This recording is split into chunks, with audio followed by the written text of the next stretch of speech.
جو لوگ اس بات کو پسند کرتے ہیں کہ مومنوں میں بے حیائی یعنی تہمت بدکاری کی خبر پھیلے، ان کو دنیا اور آخرت میں دکھ دینے والا عذاب ہوگا، اور اللہ جانتا ہے اور تم نہیں جانتے۔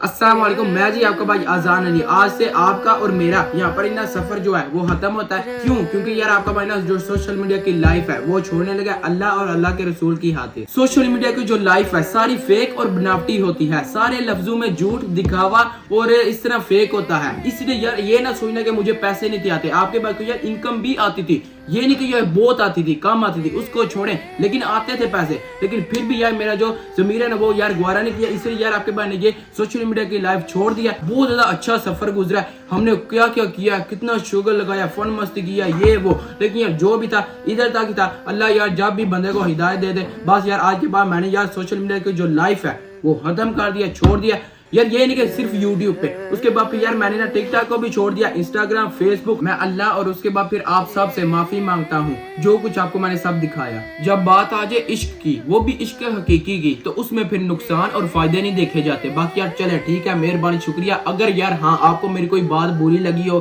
کوئی دل دکھا ہو، تو یار معاف کر دینا۔ باقی یار ساریاں گلنا چھڑو، لیول ہو گیا۔ السلام علیکم ونس اگین، سب کا یار شکریہ، مہربانی، اور اپنا خیال رکھنا، دعاؤں میں یاد رکھنا۔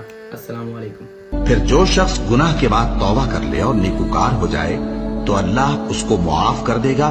کچھ شک نہیں کہ اللہ بڑا بخشنے والا ہے، بڑا مہربان ہے۔